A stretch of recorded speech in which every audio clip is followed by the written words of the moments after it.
what I've learned about myself, the 3rd of June, 2026.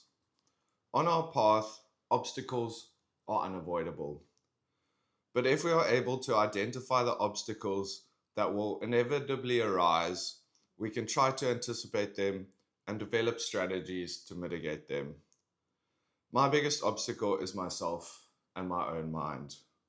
Whatever obstacle may arise from a place outside of me, I'm able to multiply in my own head. And even when there's no external obstacle, I'm able to create my own story of why I don't deserve what I've strived for. But how much of this is really under control? Will my daily practices ever lead to a time where I'm truly in control of my own mind and thoughts? Or is this something that is a part of me that I cannot change? Do I let the labels determine my trajectory? Or will I be able to break through my own self-creative narratives and reach a point where my growth can be permanent? How long will it take before I can truly say that I am in control of my life and my emotions?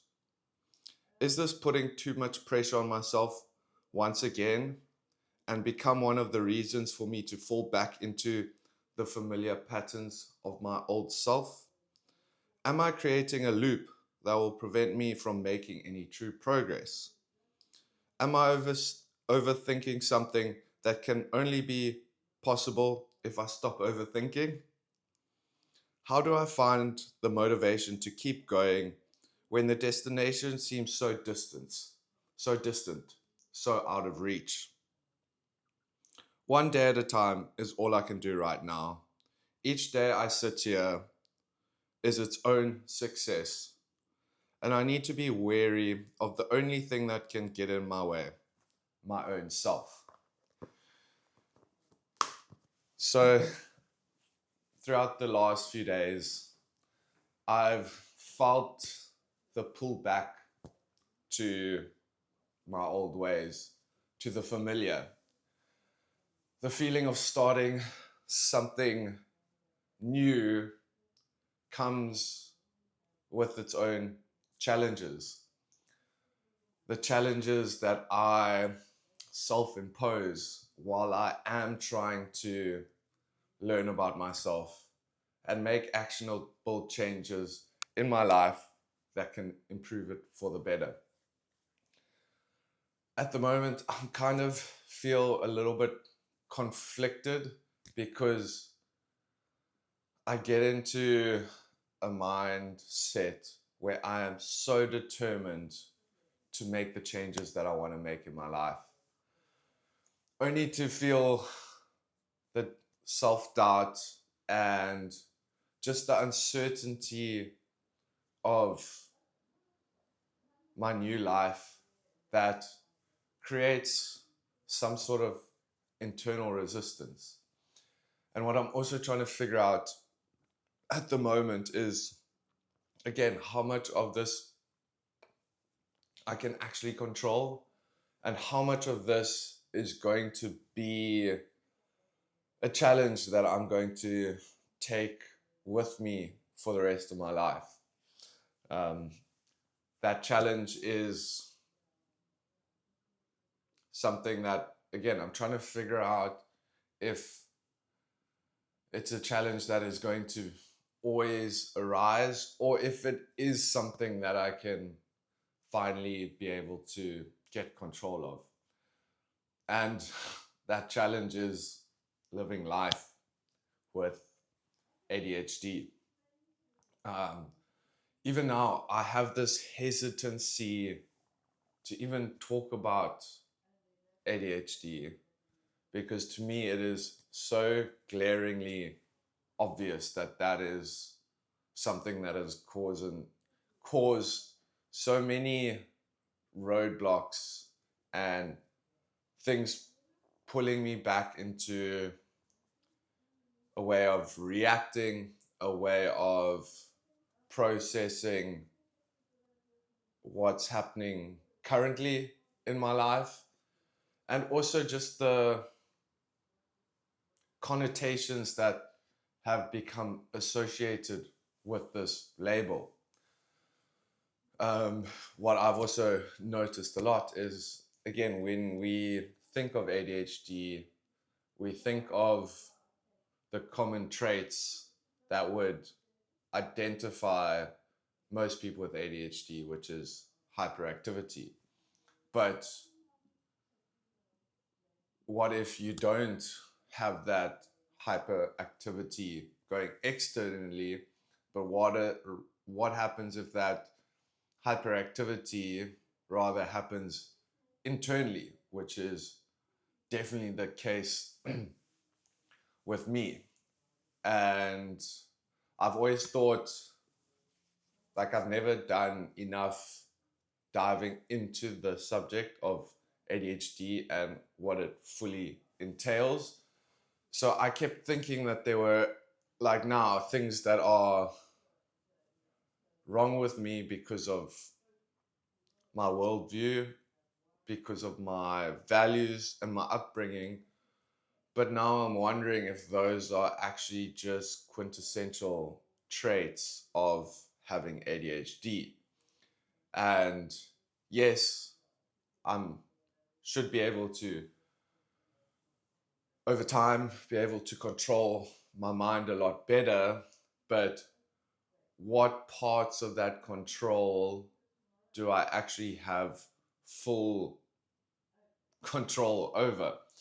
Um, like now, I'm putting in so much effort every single day to be able to think more clearly, to be able to live more calmly.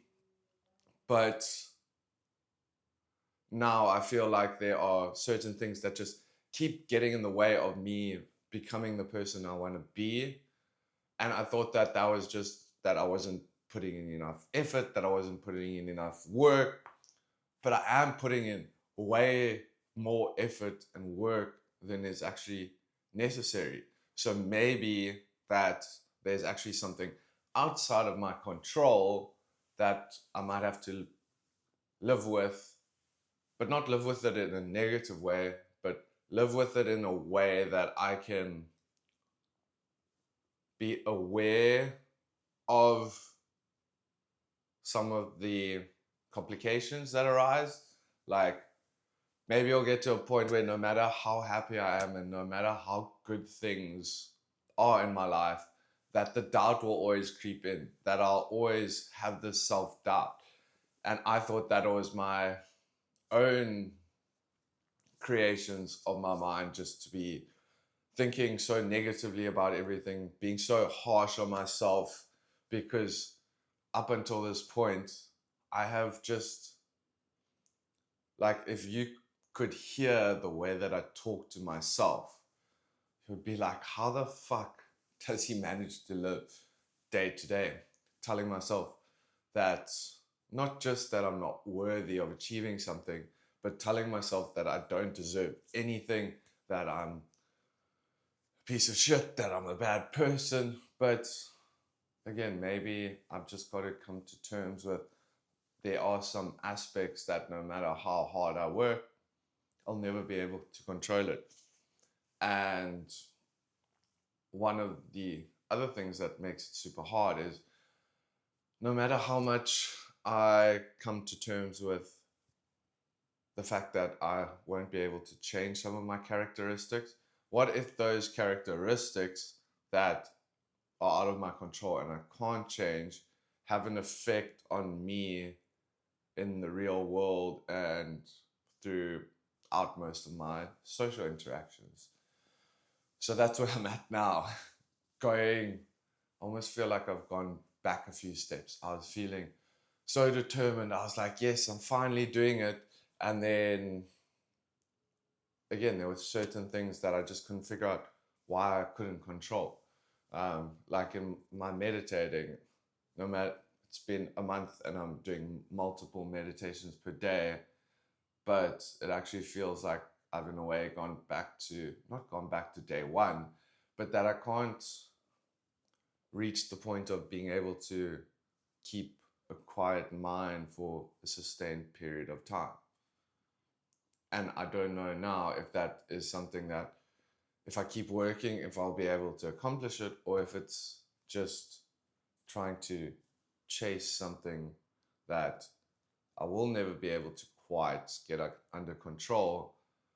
But then because I can't get an aspect of myself under control, then I also then start talking negatively to myself again because I haven't accomplished something that would be super valuable to me. Um, so yeah, I mean, I think the one thing is here, like even if you watch these videos of me, then the ADHD probably becomes quite obvious. The fact that I follow about 10 different trains of thought without even necessarily taking one fully to completion. Um, and the one thing that has helped is meeting some people that are similar to me and having people to talk to that are going through the same situations as me. Because I was always trying to go to my friends and tell them all of my problems and all of my struggles. And it's like, yeah, just go do this. It's that easy. But then when I actually try and do it, it's not just as easy as going and cutting someone out of your life, or like again, I have this, either cut too many people out of my life or I struggle to cut someone out of my life. And again, I'm just wondering if that's like, now the whole thing that I'm competing with is when I label myself, it makes me feel worse about myself. But if I don't label myself, I think that there's something wrong with myself that could be fixed with a label. But then as soon as I get the label, then I don't like having the label and think it makes people see me a certain way. So again, it's just like, you know, what do you do? But again, what I've just noticed is, again, if there are aspects that I fundamentally can't change about myself, maybe at least then I can communicate to the people that are in my life that I am having these struggles. And just the fact that I feel now that I'm not having these struggles completely alone, or at least that those struggles are known, then it does make me feel less bad about myself. And what I've also come to realize is the same loop that I'm getting myself into, again, apparently it's just a common ADHD trait and something that I might just continue doing for the rest of my life. But then I think also being able to identify that means that I don't have to identify with that thought, and that once I see that thought, I can actively try, think differently. And I do think that this is where all of my practices will come in to help. But even now, I feel like learning more about ADHD has made me lose a little bit of that enthusiasm to put in so much effort, because what if there are things of me that I can't change? Or is there an ability that no matter what your symptoms are, if you have ADHD, if you do work long and hard enough, that you can change? Like again, if you get stuck in a loop, that loop is generally filled with negativity. Maybe I will never be able to stop looping, but what if I can turn those loops into something that's not as negative, and then be able to channel that into what I want to do with my life?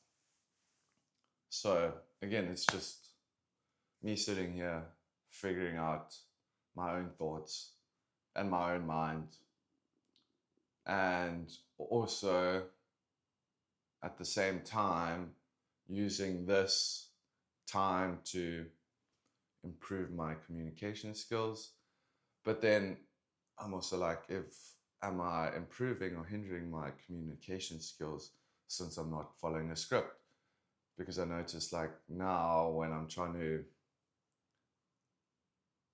think of things on the fly, it maybe makes me act in the ways that are more ADHD, or that I have my like little tics and whatever things that I actually didn't know about myself before I started filming.